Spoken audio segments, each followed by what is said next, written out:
Hi అండి, అందరికీ వినాయక చవితి శుభాకాంక్షలు. ఈరోజు మనం పాత చింతకాయ పచ్చడి ఎలా చేయాలో చూద్దాం.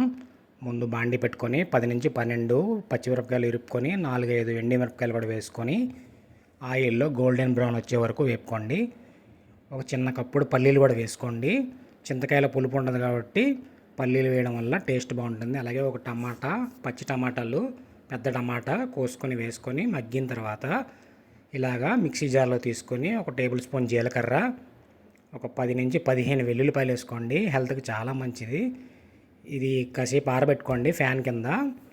ఇదండి పాత చింతకాయ. ఇది ఏంటంటే చింతకాయలు పసుపు ఉప్పు వేసి తొక్కి మనకి బయట మార్కెట్లో ప్యాకెట్లు అమ్ముతారండి. కేజీ 200, హాఫ్ కేజీ వచ్చి 100 రూపాయలు. అది కూడా 2 స్పూన్లు వేసుకొని మిక్సీ జార్లో ఒక్క 2 తిప్పులు తిప్పండి మెత్తగా. అంతే అండి, ఈజీగా అయిపోతుంది. చాలా టేస్టీగా ఉంటుంది.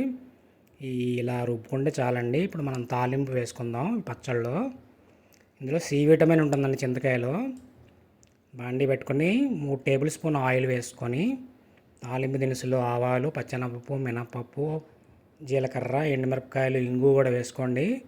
ఇప్పుడు మనం రుబ్బు పెట్టుకున్నాం కదండి పాత చింతకాయ పచ్చడి, అది కూడా తాలింపు బాండీలో వేసుకొని కొత్తిమీర గార్నిష్ చేసుకొని తిప్పుకోండి. అంతే, ఎంతో రుచికరంగా ఉంటుందండి. ఇది అన్నంలో వేడివేడి అన్నంలో నెయ్యి వేసుకుని తింటే మళ్ళీ మళ్ళీ రెండోసారి కూడా తింటారండి. అంత బాగుంటుంది. నా తీరులో ఒకసారి ట్రై చేయండి, మీకు ఖచ్చితంగా నచ్చుతుంది. ఇది విజయవాడలో ప్యాకెట్లు వేసి అమ్ముతారండి. ఒంగోలు కూడా అమ్ముతారు. కేజీ వచ్చి 200 పాత చింతకాయ పచ్చడి అంటే ఇస్తారు ప్యాకెట్లో. ఎక్కడైనా దొరికితే ఈ విధంగా ట్రై చేయండి, ఖచ్చితంగా మీకు నచ్చుతుంది.